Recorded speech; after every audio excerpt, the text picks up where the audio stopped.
He's an armchair expert. He's an armchair expert.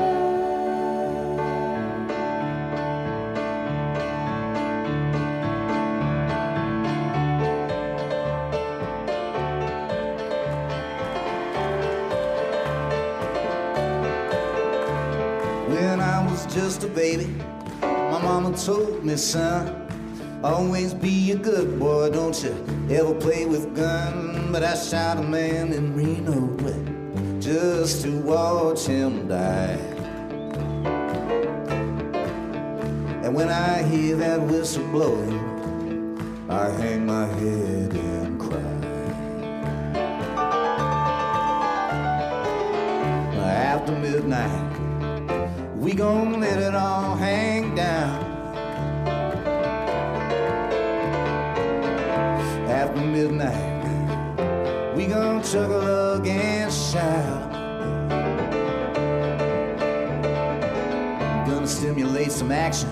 We gonna get some satisfaction. We gonna find out what it is all baked out. He's an armchair expert.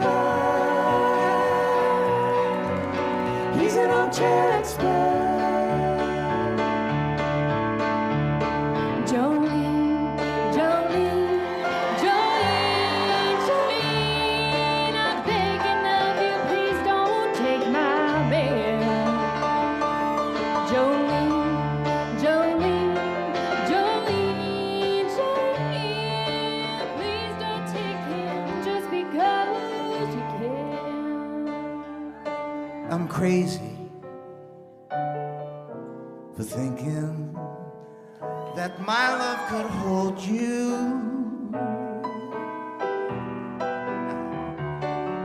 I'm crazy for trying, and I'm crazy for crying, and I'm crazy for loving.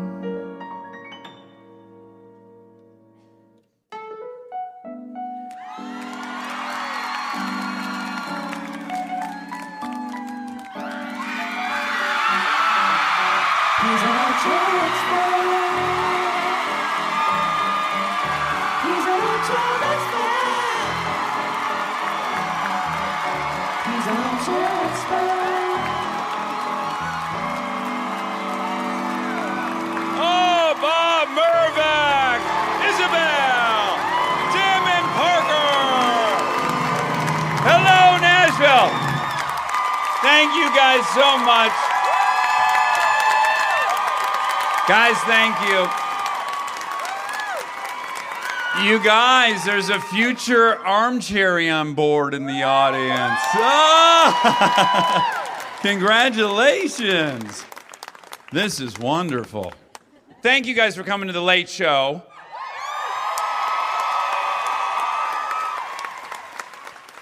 I truly do. I love this city. It's so great. I know a lot of you who live here are a little upset that everyone's figured y'all out. I've heard a lot of complaining here today about you're excited there's a Crate and Barrel, but there's also traffic. So now I imported the tiniest little miniature person with the most maximum personality and smarts. Please welcome Monica Padman!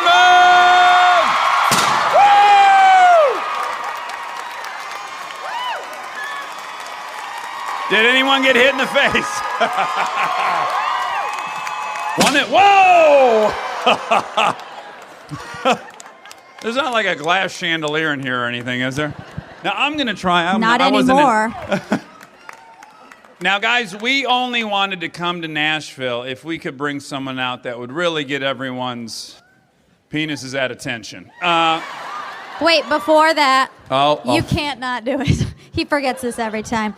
We'd like to thank the great folks at Lazy Boy who have donated this. Everywhere we go. Our seats, our thrones. Everywhere we go. Yes. These arrive, and then we donate them. So thank us. Yeah. To Habitat for Humanity. So. Yes. Yeah. So thank you, Lazy Boy. Is that all, Monica? That's all. Okay. We can move on. Okay. So We did not want to come down here unless we could bring someone out on this stage that you guys would go ape shit for. And I am certain that we have secured that human being tonight. Yes. He's the only person with a name as stupid as mine. Nominated for, I don't know, 23 Grammys or something, or CMAs. Oh, I mean, hundreds of awards. He's a bad MFer. His name's Dierks Bentley. Oh, yeah! Yeah! Oh, there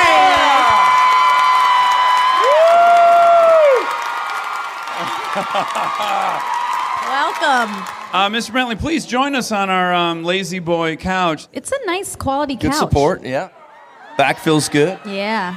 Does yours have like a little cooler hidden in them? Some of these chairs you pull out and have like a little cooler. Did you ever see Idiocracy?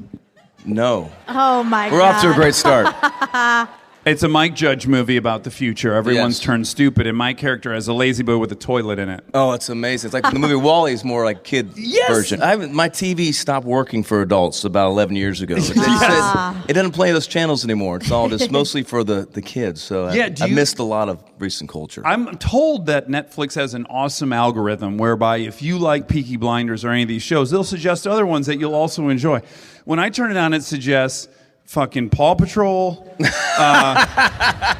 Dora the Explorer. Oh gosh, PJ Masks. Yeah, we know them all. PJ You know them Masks. all. Sure, Know them all. sure, Yeah, know them sure. all. PJ Love Masks. PJ Well, I've never been actually on the stage. I've been out there a lot. I think it's one of the few stages in Nashville I've never been on, but it's an amazing place to watch. I saw Jerry Seinfeld here a few times. No. Yeah. Wow. Oh, guys, I wish you guys would have got tickets to that. But this is amazing. How y'all doing out there? Live podcast. Oh, yeah. Do I look all right? Oh, you look great. I was going to get dressed up, but then you came in the dressing room and you kind of look like shit. And I was like, well, it's kind fuck of my it. brand. I'm just going to dress like this. So there you go. You are Monica, not you too- look great, by the way. Thank you. But my wife and I did this press tour not too long ago, and we went to like probably 8 outlets. We went to like Good Morning America, The View, blah, blah, blah, right? And so she brought 9 outfits for all the different talk shows. And I brought a blue shirt. And someone was go clever enough to have realized that on the internet. And they posted, Kristen looks great. Dax was like, nah, I'm good with this blue shirt. That's amazing. And a photo montage of how many times I wore it. When I was out doing a radio tour back in the very beginning, 2002, trying to get my first single played on radio, we visited like 90 radio stations over the course of 3 months. You go and do one for breakfast, one for lunch, one for dinner, and you're in and out of the studios playing your one song. And I'd spent all my money on this really nice Manuel shirt. Manuel's the guy that designed all the great Porter Wagner clothing and Merle Haggard stuff, the flowers, this really great black shirt. It was like a $400 shirt. Jesus. And so I know. And so the bus would pull up, and I'd take my shirt off the hook, put it on, go inside, do my thing. Well, I didn't realize they were putting together a whole montage of all the radio visits. So it looks like I visited like 100 stations all in one day. So I wore the same shirt. Well, So- at $400 a pop, I know, 90 you wanna get your shows, use. that's about $36,000 it would have been for Wow, you to fast put a new math. shirt on for every... It worked out about $4 an appearance, so it was pretty good. Yeah, you amortized the cost of that shirt, and now it's very affordable. See, yeah. I'm so thrilled to have you. You're a stud. We love you. Big time. This is a big get for us. I think everyone here is equally excited. Now, as I got to learn about you, I think we've bumped into each other at the CMTs. Is that the one that's here at the... Yeah, there's a couple. There's- CMT, CMAs. CMA. Y'all are getting as bad as Hollywood, which is like there's the fucking Blockbuster Award still. There's the Come and Go gas station awards. There's you name it. There's an award show. Come Yeah. with the K, let's be clear. Yes, come with a K. We don't want to be improper. I was listening to the Edward Norton podcast with my son today in the car, and my son's 6. He's in the back seat. Dad, did he say fucking? Like, yeah, it's probably going to happen a few more times. So, What do you think about this poor baby on board? Oh, God. This baby's yeah. probably going to learn about some sexual proclivity I have with a food item tonight. Everything's on the table tonight. Now, when I read about you, because I meet you as a country star, and you live in Nashville, and you have for, I don't know, probably 20-some years now? 26 years. But of course, I was shocked to learn... Traffic is terrible. Yeah. But you got a Crate and Barrel. We have a Crate and Barrel. Yes. But I was shocked to learn that you're from Phoenix, Arizona. I am. Your dad was a banker? Mm-hmm. And were there siblings? I got a brother that's 10 years younger than a sister that's about 3 or 4 years older.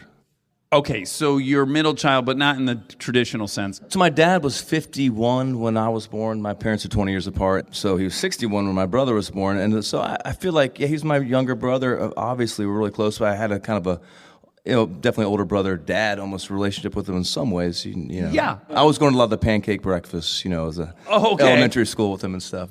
I did that. Wait, did he go to, I heard a rumor that he went to Georgia. My brother did, yeah. Yeah, I told so him to go did there. I. Go You Dogs. did, yeah. I told him to go to Athens.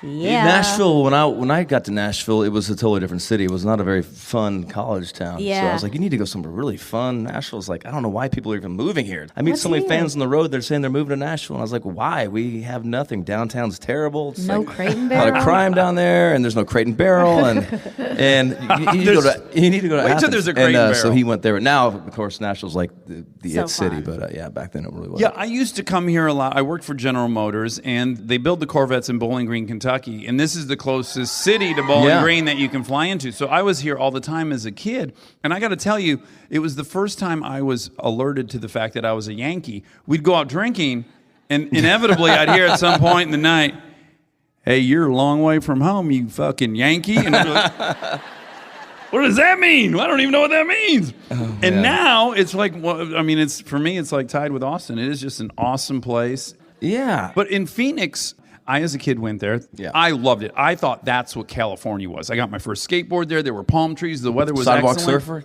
Yes, that's where I got That's it. where I got my first board. Oh, my Yeah. gosh. Hosoi Hammerhead. Guys, we're going to kiss for 2 minutes. We'll be right back.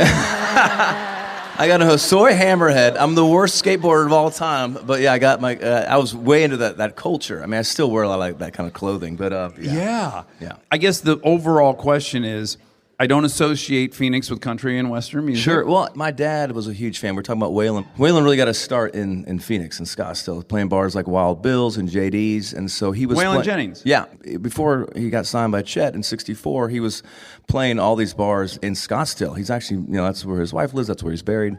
So that was kind of like his spot. So my dad used to go see him play. Waylon's always been a huge influence in Arizona country music. Buck Owens had the radio station. Marty Robbins is from there. I thought growing up country music was like Arizona. I mean, Okay. when I got really into it, I was 17, and all the big acts came through town, and people wearing cowboy hats for a reason because it's the West. And then I got out here, and it was like, how did you get into country from Arizona? And I realized the southern, Roots of it roots all. of the music and how big is it out here. But I grew up thinking it was kind of our thing. So Dad likes country. When do you start singing, and when do you decide that country's the path you're going to be on? I always grew up listening with my dad in the car. We always listened to country music driving, and so it was kind of like his music, and I always liked it, but it didn't really speak to me, as I don't think it should when you're like 13 years old. I realize now there's more country music geared that way, but at the time, Randy Travis, singing about the ring on his hand, doesn't really connect with 13-year-olds. So, but I always appreciated it. But a friend of mine introduced me to the electric guitar when I was 13, and that led to listening to a lot of Van Halen and power chords and rock music, and going down that road of Black Sabbath, and just how far down that road can you go? Yeah. And then I was 17, and a friend of mine played me a Hank Jr. song, and just the right time, you're starting to drink beer, and the guy's singing about naked women, and you're like, oh, this is amazing. This is country music. Country- I thought what it was was the like, song? It was a song called Man to Man, and it's this real electric guitar heavy kind of drip testosterone fueled song. Sure. And I was like, wow, this is country music. And then I listened to, right after that, I heard he played me a Marty Stewart song called That's Country, and then he played me an Alan Jackson song called Midnight in Montgomery, and I was like hooked. Like I knew exactly. I've had that moment a few times in my life where almost like a coin going down your soul and hitting all the right, little checkpoints. It's just like, wow, like this is jackpot. I know exactly what I wanted to do at that exact moment. At 17. That was like the most clear moment for me. Have you thought about what a gift that is? Because Oh, yeah, I often totally. meet people. I guess, you have 3 kids. I have 2 kids. 3, right? Feels like 1,000, but technically it's 3. Sometimes it can feel like an army. All I want for them, I don't want them to do any specific thing. I just want them to be on fire for something. Like, Right. it's all I hope. I hope they catch fire for Totally. any damn thing. And I think a lot of people wander through life and they're waiting like, what is my thing? What's the thing I'm passionate about? And forget all the other stuff. Just knowing what you want to do is so wonderful, isn't Totally. it? Like, that's the thing, isn't it? And it was like a ridiculous thing at the time to even dream about, but I always refer to it more as like a obsession, almost like a disease in a way where I just couldn't get away from it. Just always thinking about it.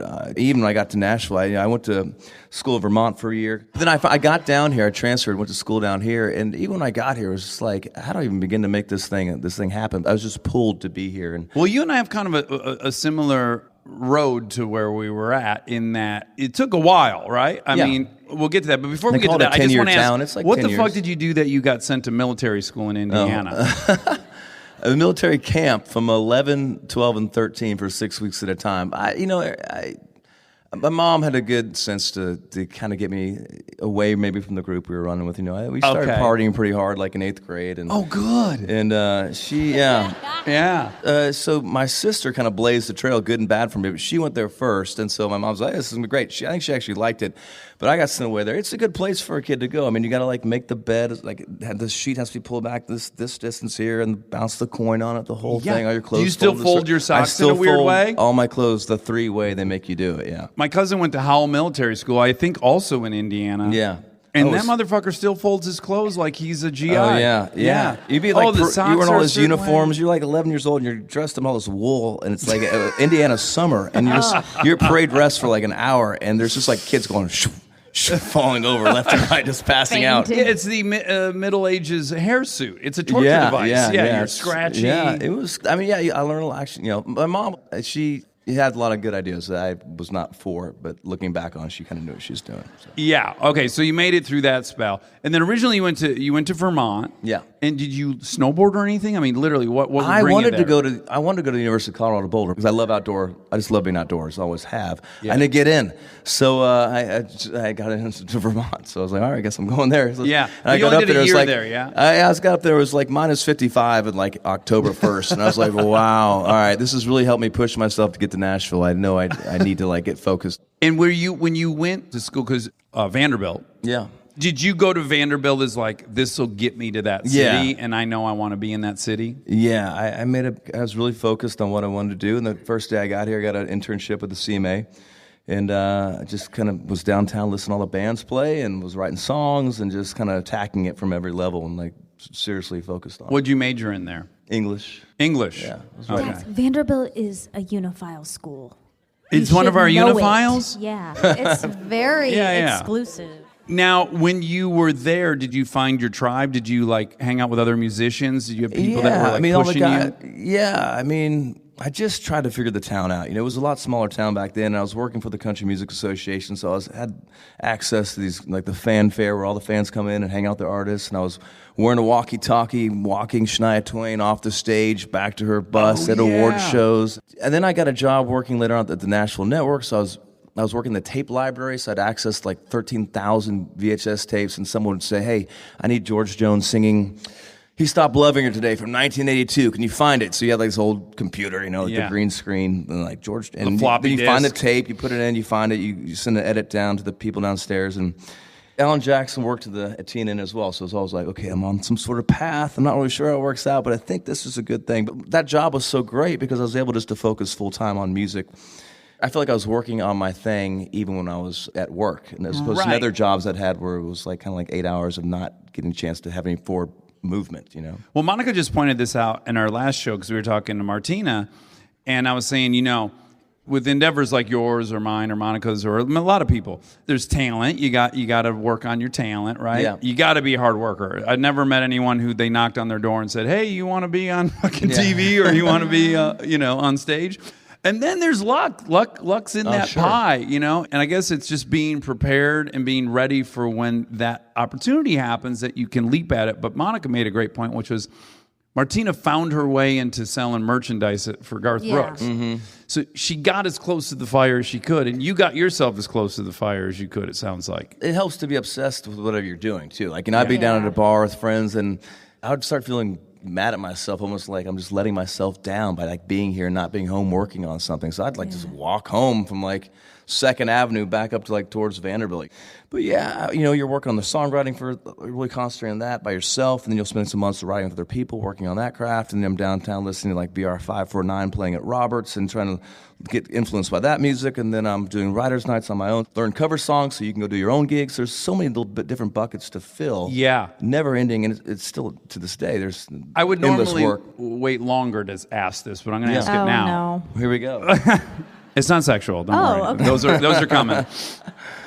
So it's a pretty good chunk of time because you graduate in what, 97? Mm-hmm. You graduate in 97 and you don't release an album to 2003. Yeah. So that's 6 years in your 20s. That ends up being like a third of your life. It feels like an eternity, no? Yeah, I started playing at a place called Springwater Lounge and Supper Club, which it's I don't know why they call it that because there's no lounge or supper. Other days there's a lounge, but there's no food. But it's this little dinky place. So you got paid free natural light beer to play. You know, Okay. free beer. And so I And a drank a case lot. of diarrhea on top of it. Exactly. Yeah. There you go. It's exciting times for me. I look back on what I would think of the low points, the struggles, certainly being on the road and, playing a casino parking lot at 2:00 in the afternoon. Look back at that now, and the sun's blaring at you, and there's no mystique at all. And I always had fun. I look back at some of those moments like, was I struggling? I used to come down here and play 2nd Avenue. I had to carry my own PA system, so I'd park the truck out front, same truck I still have, my dad's truck, and I'd run the PA in, and sometimes you come back out, you got a parking ticket for like $20. And like, I'm not gonna make that much money tonight. I already got a ticket. And then you drink just enough where you get a buzz going, but you still got to pack this shit up and go home when it's over. So it's like you kind of just okay, that's enough, and then go get the truck again, pack. I had a blast. It was fun for me. It never was like work. Even times when. There's a great Merle Haggard song that there's no one to sing for but the band, It's like there are times where even the bartender left, and it's just me and the guys. This is still great. I got a gig in Nashville, Tennessee. So I was still pure. always like happy about it. The weight of that, kind of trek up Everest, for me, booze was so appealing and drugs were so appealing because I could check out from that, which was, I put on myself. But Yeah. I think early on, some of the reason I loved getting hammered was it was like I could forget for a minute and let myself off the hook that I wasn't supposed to be sprinting on the treadmill. Right. I was just wondering if you could relate at all to that. Oh, that was half the appeal to having a gig downtown was the drinks and, meeting people, girls would come by. It's different now playing downtown. I think if I had a gig now downtown, I would never leave. It's like Right, the Indiana bachelor bachelor party's coming in, and later on tonight there'll be the ones from South Carolina. It's like the world has come to you. There's no reason to go on the road. So we're gonna go and get on a bus and go play where? Skokie, Illinois. I'm gonna leave my gig in like the coolest city in America and go. Nah, I'm good here. Those guys playing on Lower Broadway right now are so talented. Anyone down, more so when we were there. The competition's only gotten better down there. So in that period where you're finding your voice, who were you aiming at? Who did you want to be? I just wanted to be on a bus playing music. Sound wise, I love bluegrass music. That's always been like my favorite music to listen to. I just think it's the most authentic form of country music. So I loved a lot of bluegrass music, but I also loved a lot of, like I said, the BR5, 4-9 stuff, and as far as great country singers, Keith Whitley and Merle, all the greats, people we all love, Haggard, and what Jones. I love George Jones. So I was just trying to take these sounds. My first bands were more acoustic driven with a steel guitar. I had my first gig here. I was the first country singer to play a bar here called The Stage. I had upright bass, pedal steel, fiddle, acoustic guitar, which was me, which is not very good. I didn't have a guitar player, so it was more of a string band thing, playing country songs, but doing more in a bluegrass kind of way. Now, I loved the outlaw country singers, as we talked a little bit about backstage. Waylon Jennings and even Johnny Cash. The fact that those two were roommates and they were both hiding their drug addiction from each other is hysterical. They They used were to both tap meeting each their other's dealer. boots to see who had something in their boot. They'd be like, I hear that. What do you got down there? Yeah, so did that lifestyle appeal to you? No. No. Not at all. I think Waylon now, if I were to have a conversation with Waylon, he'd be like, Hoss, the whole reason we paved those roads. And Johnny Cash was out there, they didn't have a highway. They didn't have buses. There's a reason why they did drugs is because probably after show 2, they're like, I had to get this car over to there. Right. Someone has to drive it. There's no bus driver. Right. There's no freeway system. Of course you can do drugs. I'm sure they'd be like, we'd pave the road for you guys. Don't do it the way we did it. We did all this work, and now you're just going to go out there and, Okay, so you didn't have the I romantic thought notion. it was great as a kid. Yeah, I thought it was amazing. Now I'm like, well, here's what I way. thought. I guess what it was for me as a young man, it was like, well, here's what I want to do. I want to be fucked up all the time. Yeah. I want everyone to love me. Yeah. That just seemed like, well, you get to get away with murder. You do everything bad, and somehow if you're good enough, you can sing those songs. It's just a get out of jail free card. So I think so weirdly when I was young, that appealed to me. Yeah, because of those guys paving the way they have. It's like early NASCAR. NASCAR had all these great characters. Dick Trickle. Dick Trickle smoked cigarettes while he drove. And they getting fist fights after the show and after the race, rather. And like these great characters, it's fun. Like having characters to like, they bring us a lot of joy, right? But like being one of those guys is a lot of energy, man. It's not feeling good all the time. It's kind of like to have the best of both. Like actually feel great. Yeah. But also get a chance to go play music. Well, my realization was, even if everyone around you is cool with it, which was my dream, you still feel like shit. That's the part I hadn't factored in. Yeah. Is like you still feel horrendous, whether you're getting away with it or not. You can't I really want get both. away with it. I feel like I captured lightning in the bottle with my career and just the road and all that. But then like to have your family as well. Like to me, it's just one life, right? It's not just music career. I got a great career. It was awesome. He was the best. Family life kind of sucked a little bit, like, a lot of wives and the kids and not a very good dad. It's just one award at the end. It's like wife, well, if or not. So it's like, you can have this great career, but if you don't have like a great family, if you're not a great husband, you're not great, your dad, then it's kind of diminishes the it's just you, and I couldn't agree more. Yeah. So you're working for 6 years, roughly, and you're playing in bars, and then your first album that you come out with, your self-titled album, your song becomes number one. 2003? Yeah, first song was number one. I was in a bar in Dallas when I found that out, and won't never forget that. And this song was really a great culmination of that bluegrassy kind of sound. I had this dobro-driven What intro. Was I Thinking? Right? Yeah, intro and solo, and that was the start of it all. I was living in a place back in Nashville that I had some friends pack up and move into a storage facility, and all the stuff that was in there wasn't crate and barrel. It was more of some fancy stuff in Pier 1, actually. It was pretty nice stuff. A couple futons. Yeah, exactly. Sure. Papa's on chair. And a table that my dog at the time had eaten all the corners off of. But it was all moved into a storage lot that I never even saw for like 12 years. I mean, it was like 12 years later that I went in and I had a month or two off finally, and I was like, okay, I've got to deal with this. I'm paying like $80 a month here. Yeah, you spent $14,000 to keep and $40 worth of stuff. Yeah, all went to trash. The big flood came through Nashville. I mean, the whole thing was just destroyed. But yeah, it was like 12 years later. It was like when it kind of finally got to a place where I could go take a breath to even like deal with my previous life. Yeah. So you wrote this album and you performed it. You must have liked it, obviously. Yeah. You put it out. But your expectations couldn't have been that, could they? Like in your best case scenario, what did you think was going to happen with your album? Or did you think, oh shit, everybody buckle up. Here comes my first album. Yeah. Or it could be a mix, and you can be honest. No, it wasn't. Honestly, I was never doing it to be like a star. I'm still not doing it to be a star. I'm not trying. I'm being honest. I was just. What do you hate? Swimming pools and big houses? What's your allergy? No, nice not about cars? being a star, but just being good at it.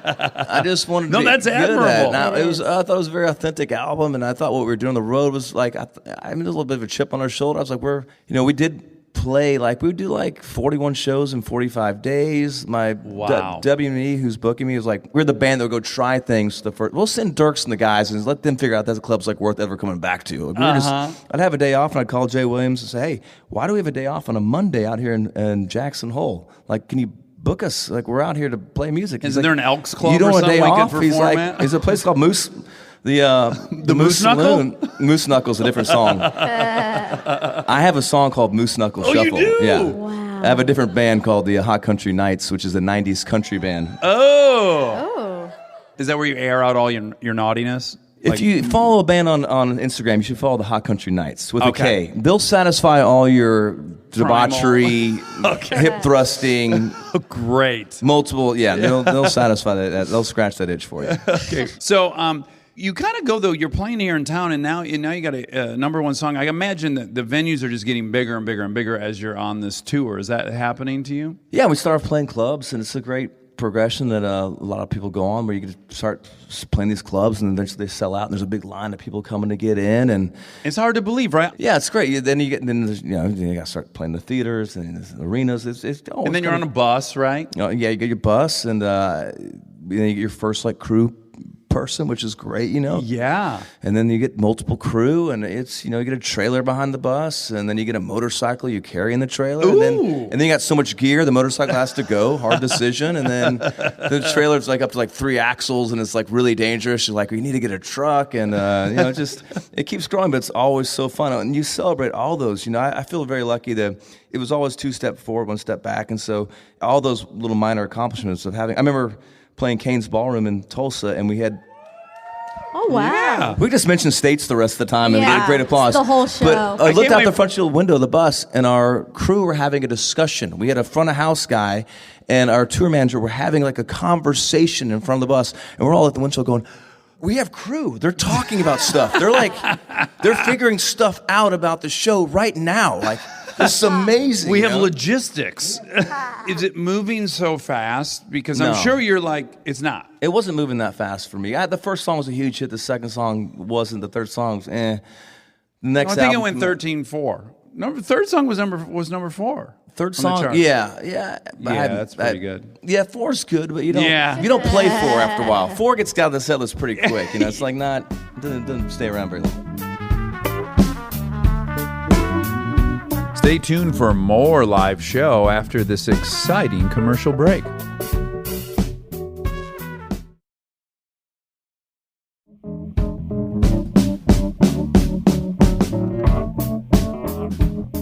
You've accumulated all these hits over the years. Yeah. And I think we're all curious when you go see a show. I want to hear those fucking songs. Yes. Like I go see the Avett Brothers a lot. Do Yeah. you like them? I think they just played last night in town. Oh, they did? Yeah. They're here. Oh my gosh. Oh, we love them. Well, we love them. Because they and lost I'm your like- number. I'm just kidding.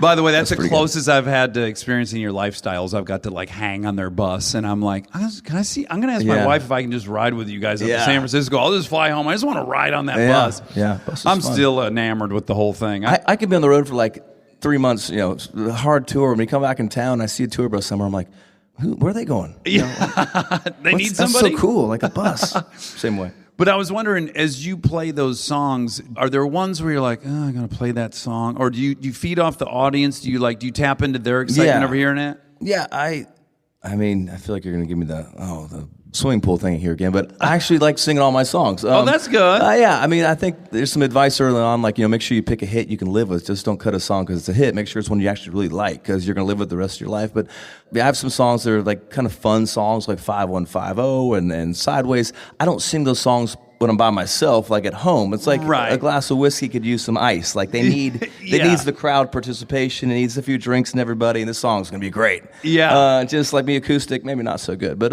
they all serve a certain point. I mean, the Avett Brothers, punk bands, rock bands, a lot of those songs, I feel like they have more songs that are in a certain tempo range where you know, they can intertwine better. Like Foo Fighters can probably just kind of mix things up and you're not going to know as much. In country, Yeah. we have you kind of have to build a very specific roller coaster because Yeah. you have your up-tempo songs, you have your mids, your You're trying slows, to and you pace have it to like build a a very movie, right? specific ride, right? Yeah. Yeah. So towards the end, having some of these songs that are like huge energy songs are really It's awesome to have that in the back pocket, Yeah, I it's bet. huge. Yeah, exactly. And I'm sure you've had the experience where it's like you've got the flu or something. Even Monica, we did a live show in Dallas. She was both ends, guys. And Well, okay. That's Wow. true.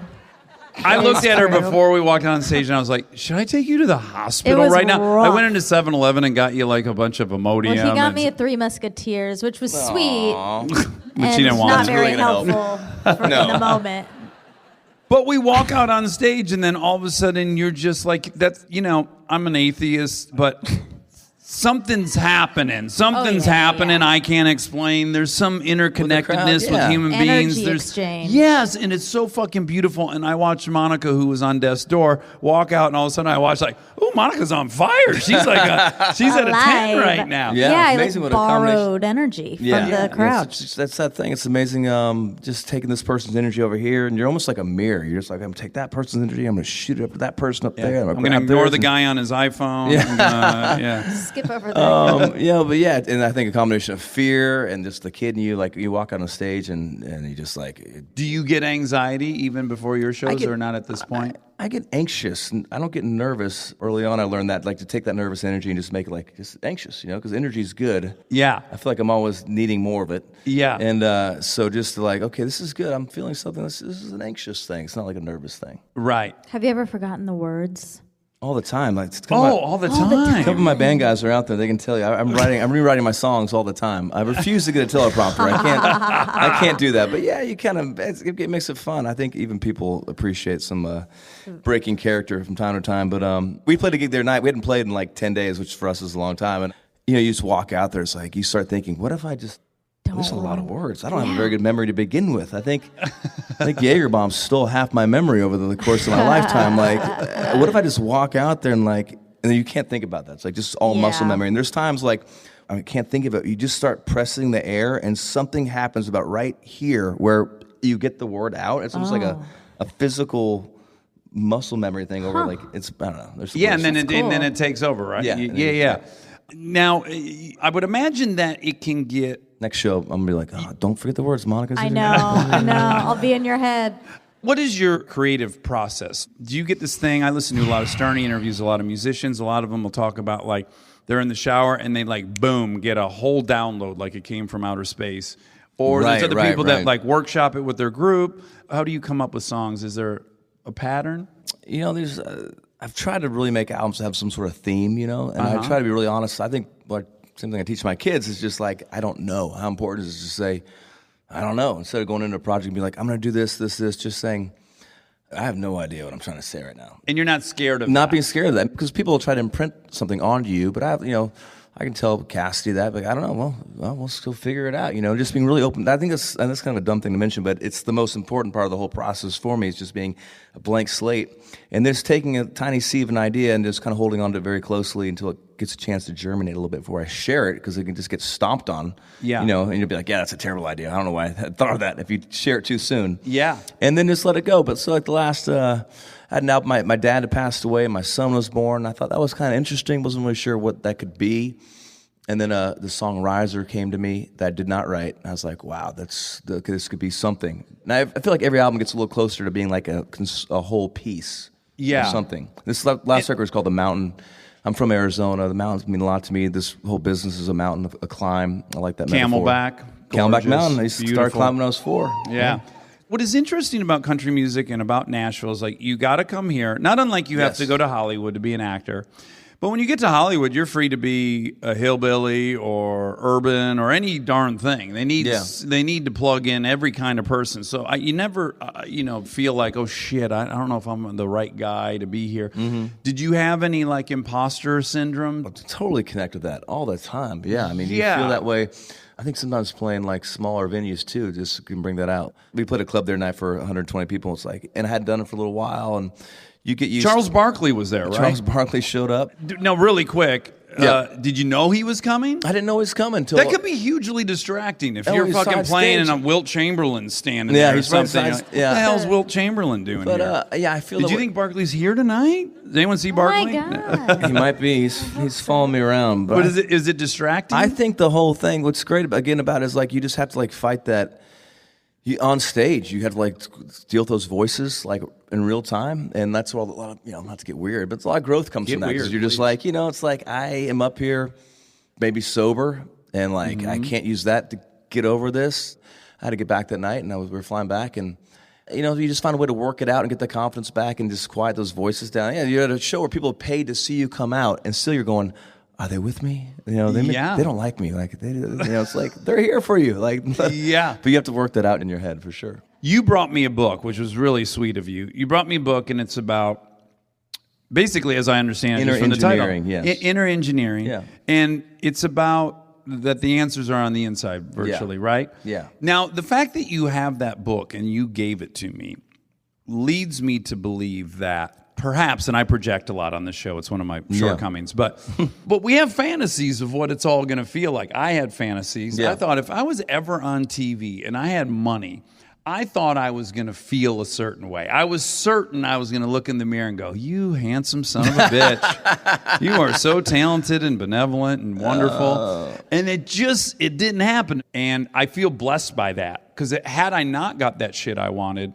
I think I would have always been telling myself, I feel this way because I don't have that stuff. But then I got that stuff and I still felt that way.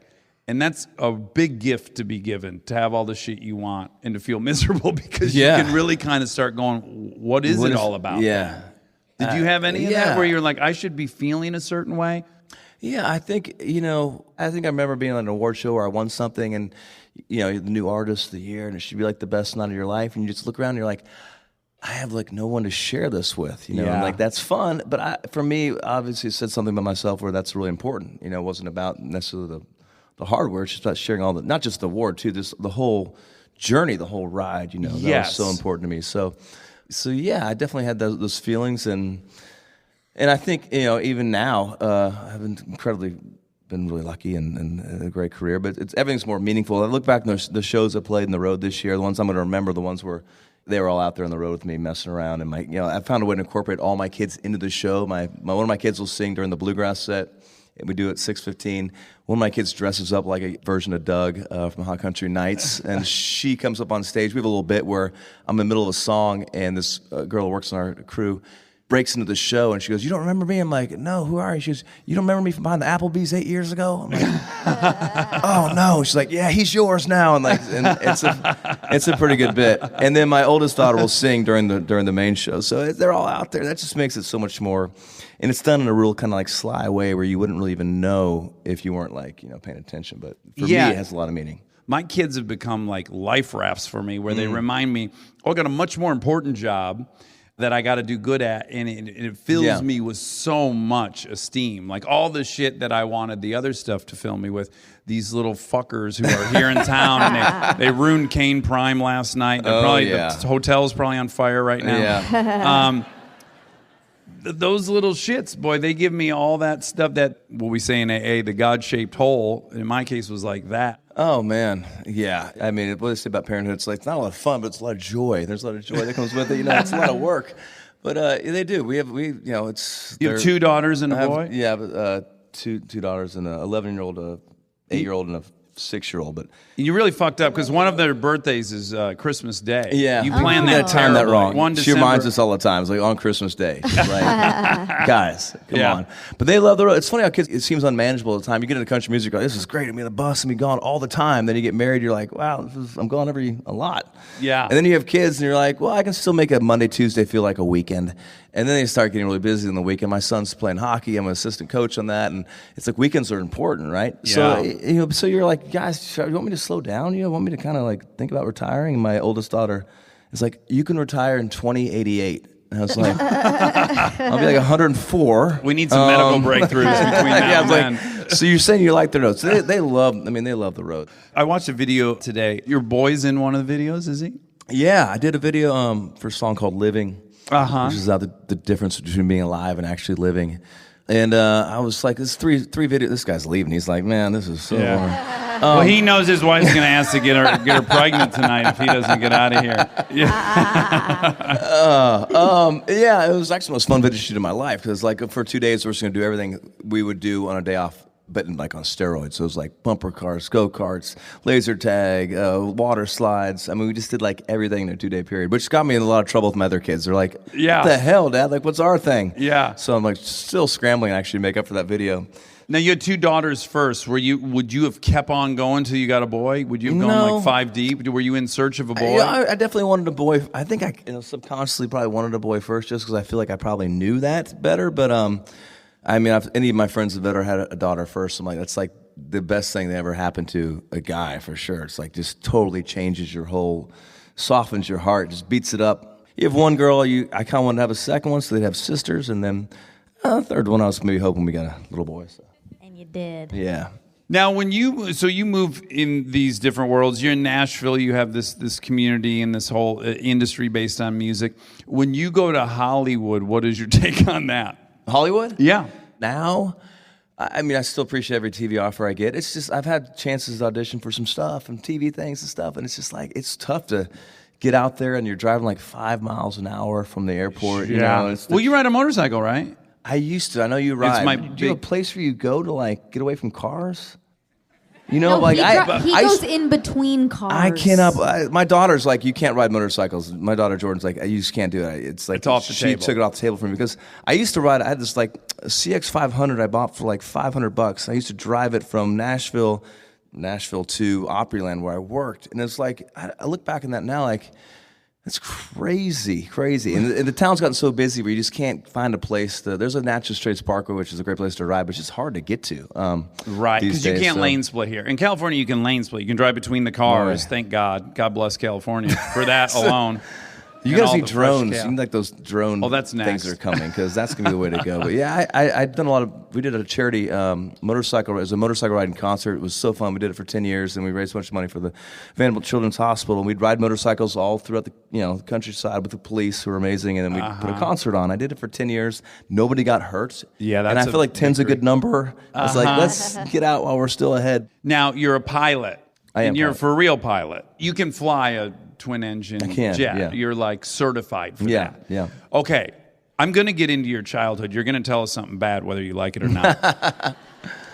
What is it about? Because I know several pilots, and to me, they all seem to share something in common, which is they desire control. I desire It's control. a total control thing. It's a control thing, right? I only like. I sit in the back of a plane and it starts bouncing around. I'm like, what's going on back here? I'm like, what's happening up front? It's a total control thing. Whether it's driving a car or it's hard for me to be in the passenger seat. My wife's over there just nodding her head like crazy. But it's definitely. I think the plane thing too. Just even though you're not in control really of anything, just sense of like being in control's control. an illusion, I know, right? like I'm in control of this jet. Yeah. That all of it kind of goes back to that, and I'm not sure what that means about me, but that and probably a little bit of just competitive. Like I want to be like able to actually fly it myself, but it's more probably just control. But also writers. I found we talked to a lot of writers, and I myself have this. So my childhood was very much out of my control. There was a whole lot of things that I didn't have control over. Yeah. I had OCD for a while, where I had tics. I did all this bizarre shit I've talked about on here. I love you. I had to be bare naked to poop, and I had to take the toilet paper across the hallway and touch the wall twice. And I would, yes, and I had to sit on the toilet seat. Like I had this squat. I was ahead of my time because the squatty potty. Now I realize I use one. They're amazing. I was using knees that, up. You should have invented that. You would have crushed creating it. my own.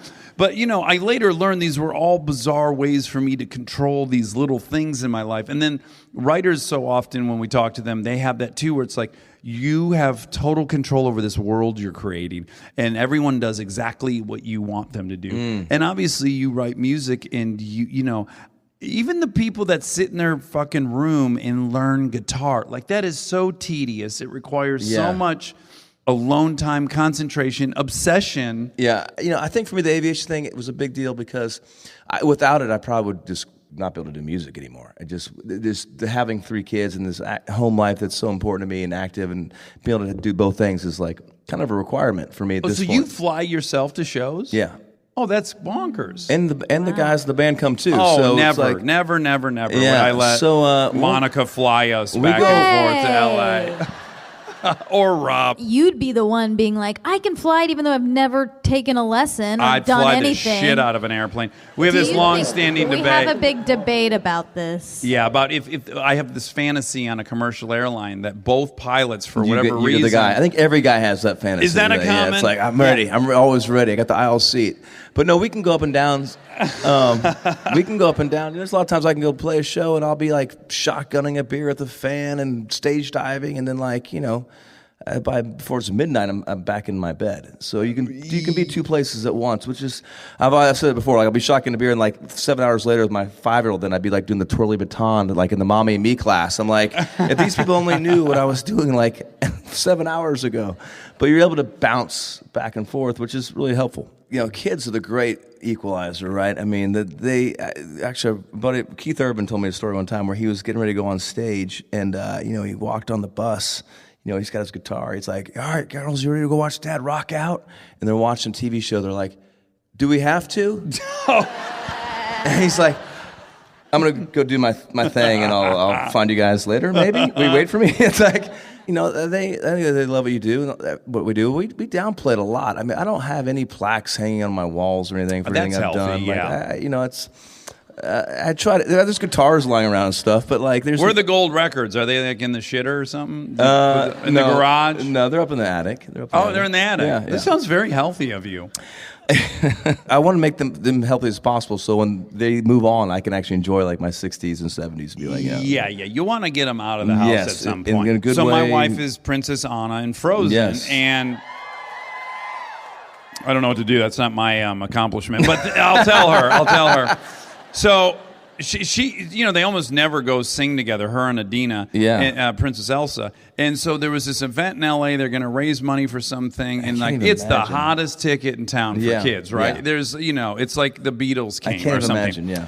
So I bring my daughter, who at the time was like 4 or 5, Lincoln, and we get in there, and there's a million kids. They are so excited, and the second they get on stage, Lincoln goes, there was donuts in the lobby, yeah? And I go, yeah, you need a donut now? She's like, yeah, we got it. Let's go get the donuts. I'm like, okay, but Mom's about to sing. She's like, let's get some donuts. We're the only 2 people missed the show. We're outside eating donuts, and I'm like, that's poetic justice for you. They can give a shit. They keep you definitely straightened out. So I heard you were tell me backstage because you were taking the boy to the farm. You got a farm? Yeah, we got some land outside of town. It's good. I'm from Arizona originally. I've been here for 26 years. It's a great city. All our friends here, school here. I don't know if I'll live here forever. Probably go back out west at some point when it's all over. I just miss like big sunsets and skies and mountains and just kind of more outdoor living. But this place has been a great like escape just to get the kids. I was raised out in we were in the desert, so we'd just be gone for, out in the desert for hours, and and just living in the cities. I just like kids seeing them around snakes and fishing and getting their hands dirty, and my girls, riding 4-wheelers and stuff. And it's just me and the guys in the band all we were playing somewhere. I think we were playing Syracuse next to this like contaminated lake. It literally had a sign saying, "Don't even look at it," let alone like catch a fish out of here.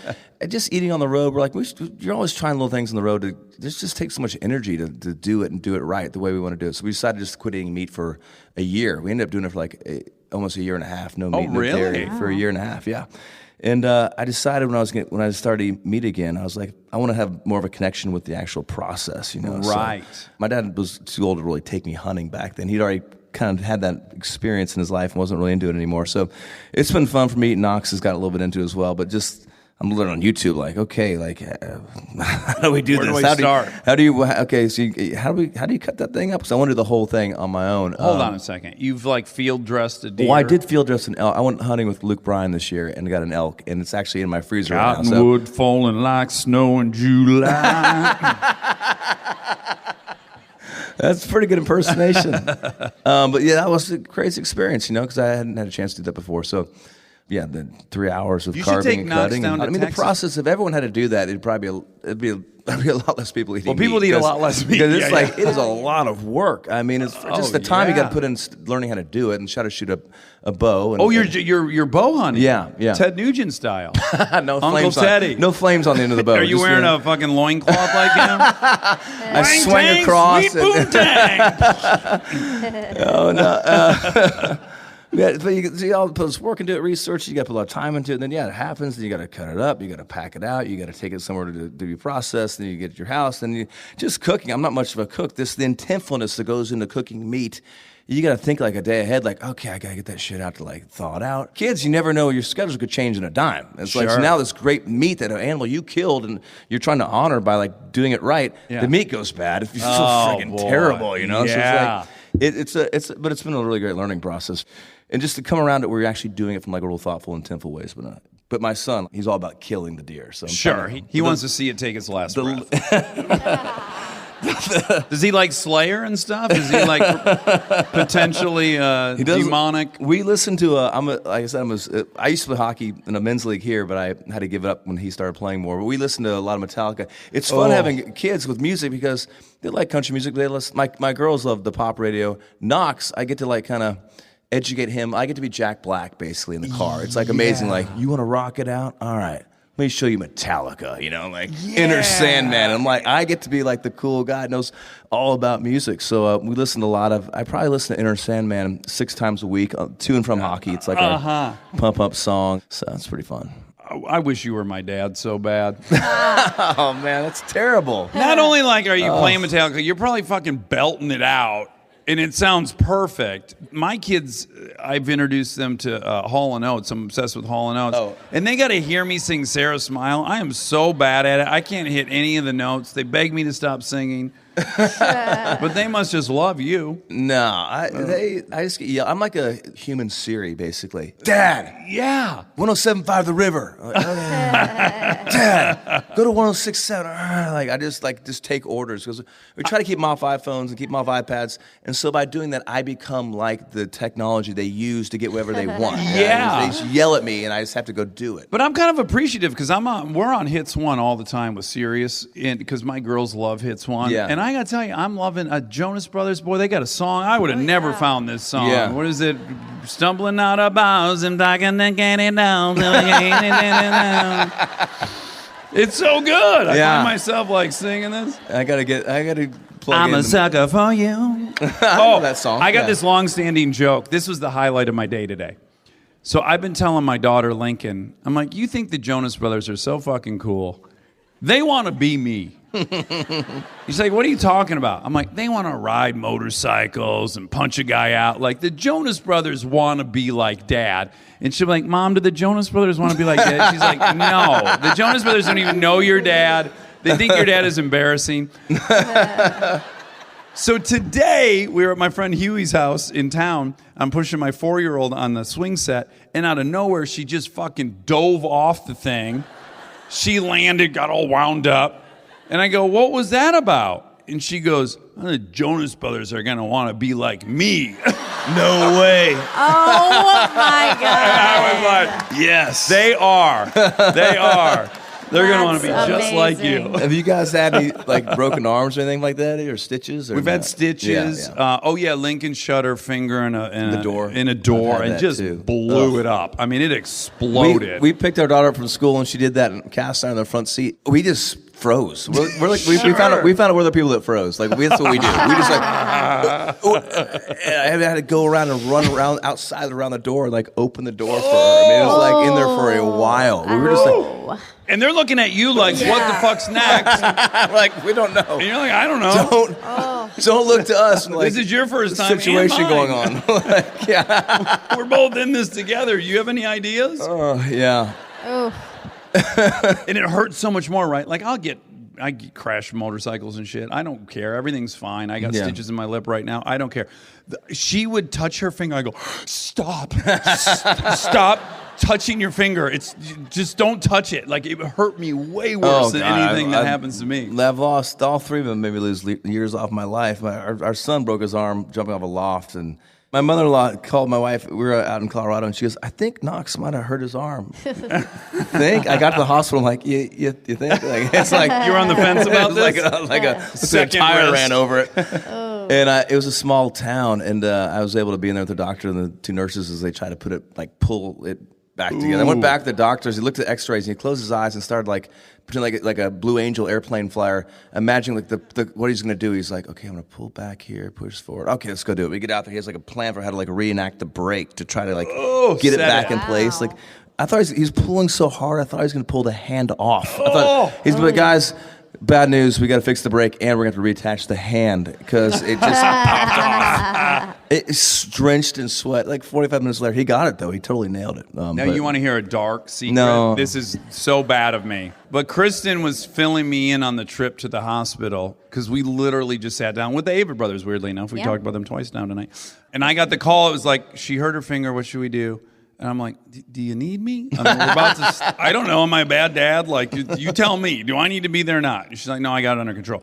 Get back. What it was like, get in there. I'm asking her and everything. And then mom goes, yeah, they gave her a spray of fentanyl in her nose. And I was like, ooh.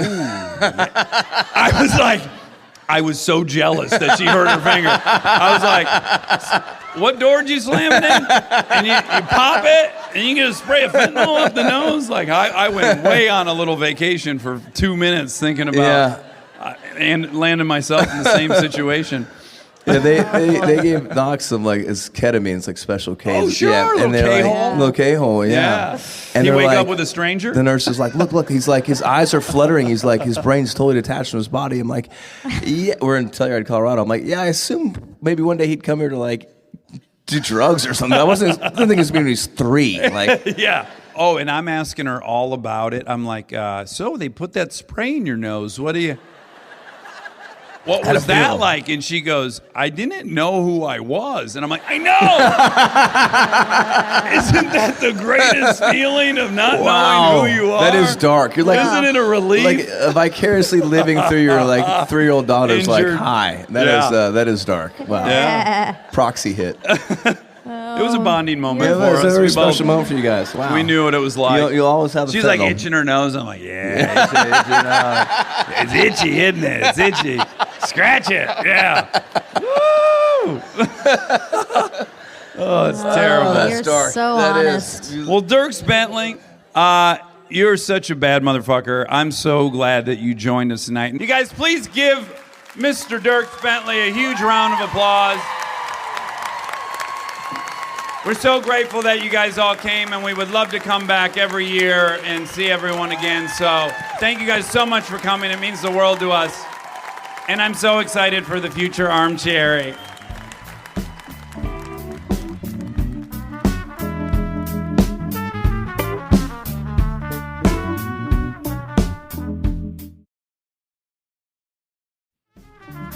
And now my favorite part of the show, the fact check with my soulmate, Monica Padman.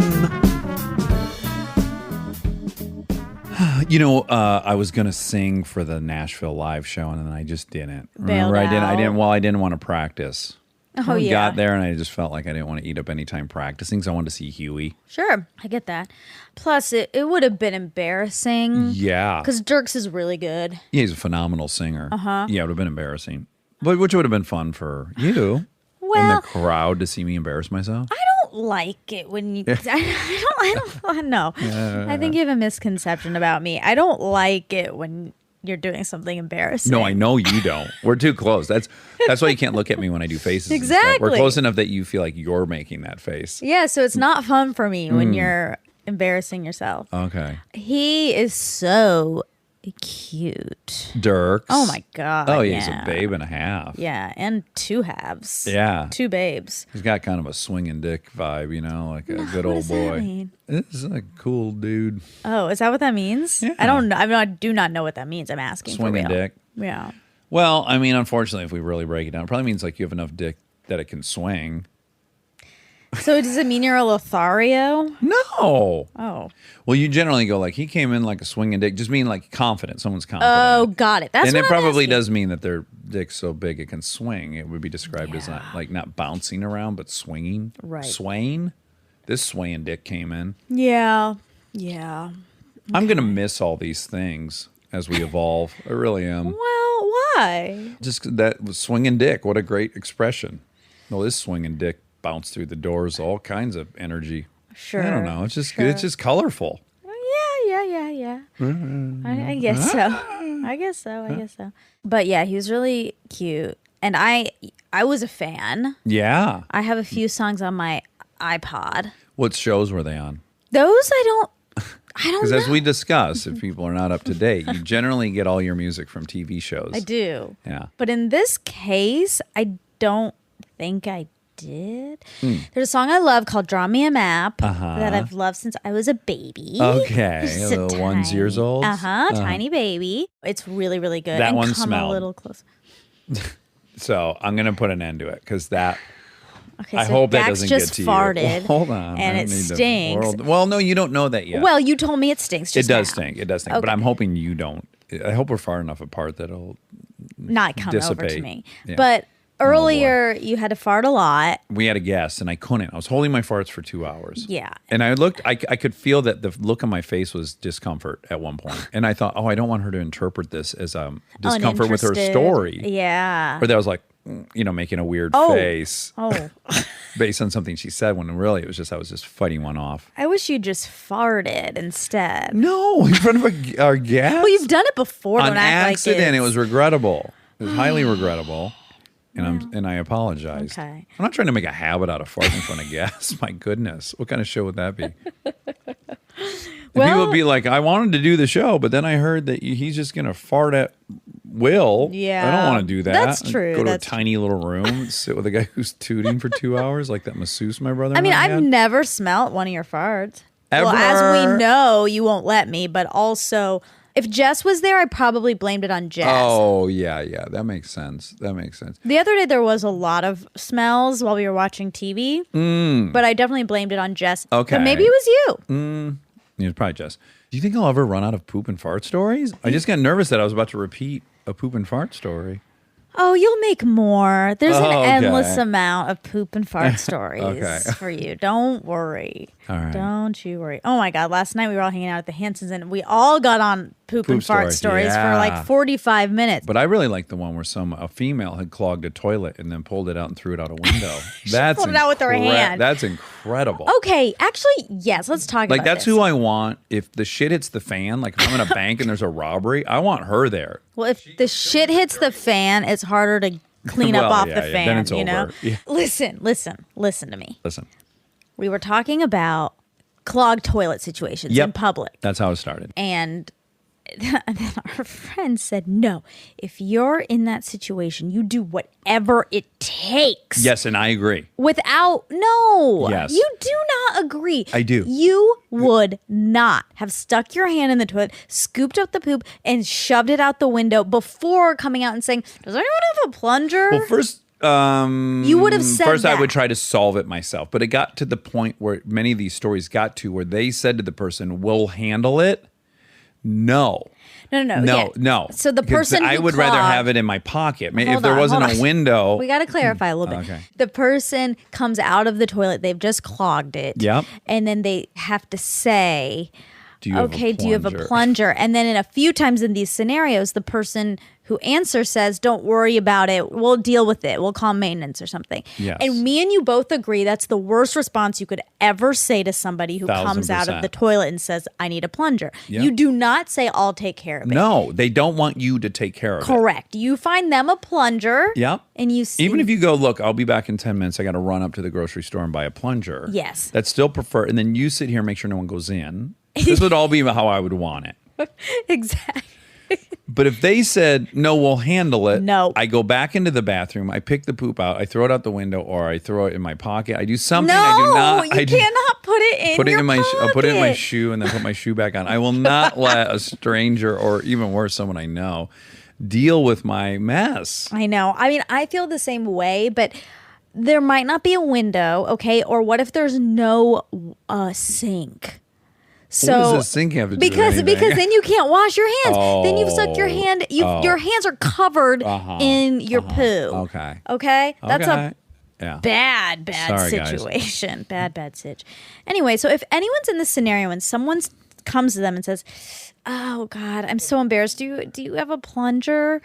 You say, "Yes, the plunger's X." Don't get it. Let them go Yep. get the plunger themselves. Let them handle all of it. If you don't have a plunger, you go and you get a plunger immediately and give it to them. We might have an idea for a great app here because a guy comes, you hit your app, it's like an Uber driver. He shows up or she shows up, goes in there and handles the situation.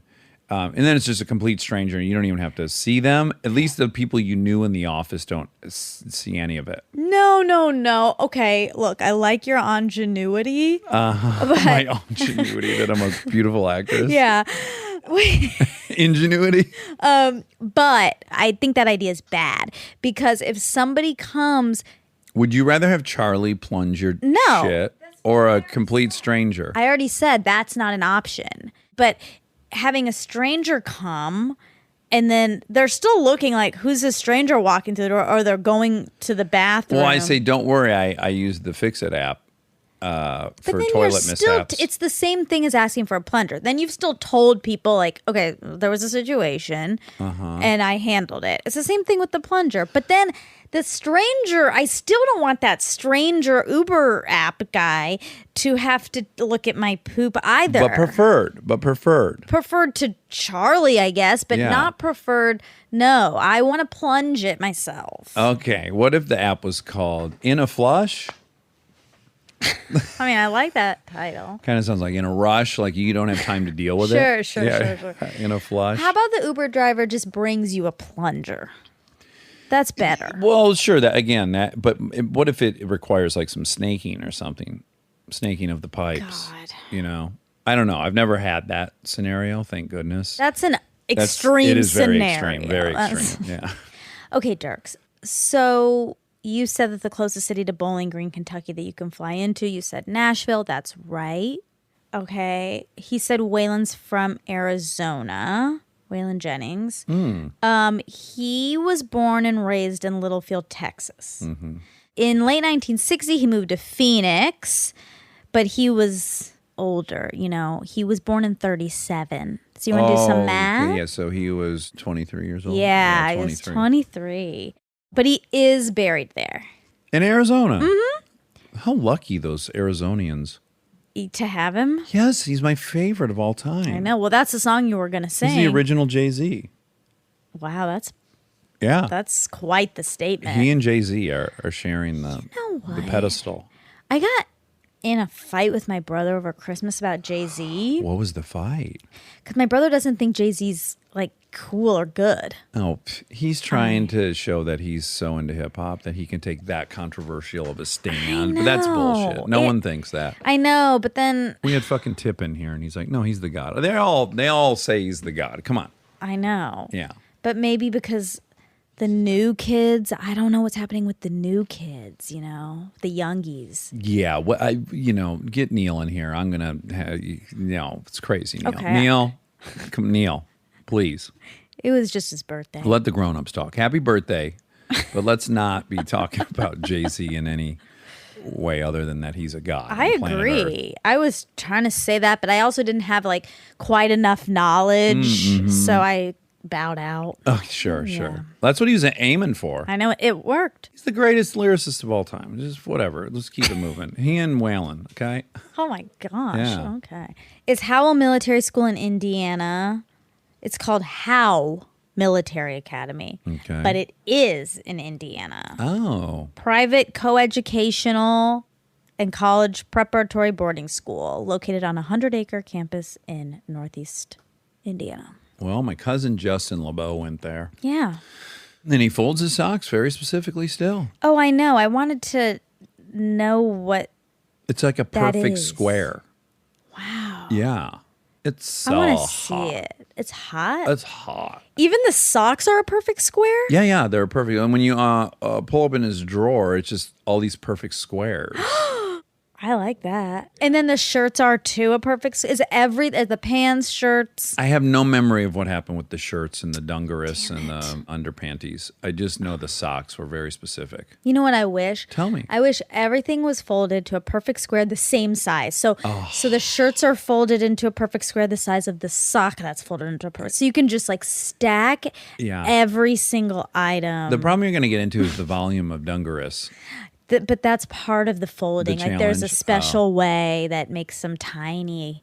Okay. Oh, you put it into a shrinking device? But it would be cool, yeah, if there was a set size that everything was folded into, and then your luggage was just a grid. The dream, the wet dream Of travel. Okay, so I said Vanderbilt is a unified school. Okay, I don't think so. Well, it's an incredibly good school. Oh, sure. But it is not Ivy League. No, that's exactly what I was saying. It's not Ivy League, but it's often referred to as the Ivy League of the South. Okay, well, they also call Shake Shack the French Laundry of hamburger joints. No, but does that mean you it's made the that French up just right now, I did, okay? But can you imagine? I mean, Well, it's a listen- great hamburger joint, but we don't need to call it the French Laundry. Listen, this is Okay. a well-known thing about Vanderbilt. It's not like I just said that right now, like you said that about Shake Shack. Okay. It's real. People say that. And as I'm saying it out loud, I am worried that it's a Duke. That is. But it's not. It's not. Duke's not the South, right? It is North Carolina. Oh, yeah, okay. But it Yeah, I was thinking the north part of the North Carolina. Yeah, but you're right. really That's the focused South. on that north. one Yeah, the word north. word. No, that's in the North Carolina. No, Vanderbilt. People say that. People say it all the time. I think people who go to Vanderbilt probably say it's the No, Ivy League of the I South. grew up in the South. I heard this. I heard this okay. rhetoric. It's a great school. Anyone that hard went to get into, Yeah, very. anyone that went there should be so proud. But it's not. It's not an Ivy League school. It's just unfortunately Well, it's not. the tricky thing about Ivy UCLA League. is better than a lot of Ivy League schools, but it's just not an Ivy League school. Okay, no. Yeah. UCLA is not 100%. better than Ivy Yes. League schools. No, it's Several not. of the No, Ivy it's League not. schools. I It disagree. is. I disagree. Okay. But listen, the Ivies only exist it's regional. So it is a problem, which is why you have to say Ivy League of the South. Sure. Because they don't exist in the South. They also don't exist on the West Coast. So- But I think I could be wrong about this. Actually, I'll ask our friend. Yeah. But I think it's Northeast that the Ivy League technically have to be. Okay. I don't think Stanford is technically Ivy League, but everyone Let's obviously. Let's ask. Hey, Google, what are all the Ivy League schools? According to Wikipedia, the Ivy League is an American collegiate athletic conference comprising sports teams from 8 private universities in the northeastern United States. Northeast. The term Ivy League is typically used to refer to those 8 schools as a group of elite colleges beyond the sports context. Hey, Google, is Stanford University an Ivy League school? On the website blog.prepscholar.com, they say, Stanford, Duke, MIT, and many other well-known universities are often mistaken for Ivy League schools due to their superior academic reputations and high selectivity. And UCLA.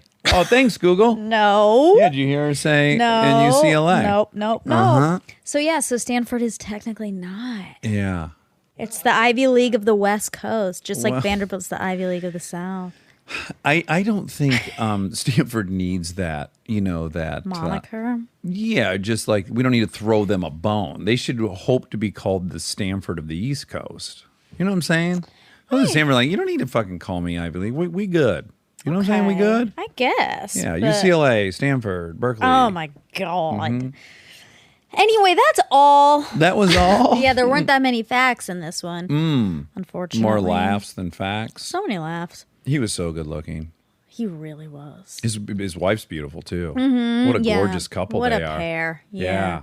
I'd Yeah. love to get invited into their bedroom, Oh my goodness. What? Just to You talk? just can't. Can't what? Just can't not not- sexualize Yeah. everything? Yeah. I'm bored otherwise. You're bored talking to me? No, I'm very excited talking to you. I'm just saying, what situation can't be made more exciting with sex? What if the cheer state championship where everyone was nude? Now I'm No, watching. I'd hate that. Seeing all the male junk flopping around. You wouldn't like that? We like it in the Olympics. No, I wouldn't like that in cheerleading. Why? Too much reverie for it? You can't. People are catching you and stuff. Like, you can't be What a nude. challenge to see the genitalia flop around when people are doing like double flips and stuff. That seems like maybe the funniest thing I could witness. Because we do. Why is it you do like in the Olympics when we can see those dongs break loose I during do. the sprint? But they're still wearing clothes. Yeah, but what's so fun is to see this ridiculous appendage, the penis, become unhinged and just recklessly bounce about the spandex. There's something so silly and funny about it and out of control. It looks out of control. I think what's fun about it and funny about it is it feels like an accident. Yeah. But if they're just nude, nothing about that is an accident. It doesn't feel like, Okay. oh, that's fun or interesting. It's just like, okay, there's everybody's Great. bodies. Can I reframe it then? Sure. So we're watching the big national tournament. Daytona? Rips. We're in Daytona, Okay. 30 days out. Okay. And someone's spandex rips right up the seam. And Yeah. now all of a sudden there's testicles and dong on the scene. How hard are we laughing and loving course. it, focusing on it? It would be a highlight of the year. Of like course. If that happens in 2020, like the year's made for me. Like think about when the guy who does that final thing where he's like holding her up, he's concentrating, he's like shaking, he's like barely holding her, and we got to hold this for 5 seconds, but the whole time there's just this protuberance of goofy body parts. It'd be funny. Swaying and shivering and shaking. Boy, would that be a laugh. It would be funny. It'd be very funny. It would be. But if everyone there is without clothes, it's not as funny. Do you think that could be another part of the calendar? Is wardrobe malfunctions Oh, wow. for charity for kids? I guess the problem is most people aren't and I mean I could like Google and get random people, but most people that we know who have a wardrobe malfunction aren't snapping a pic.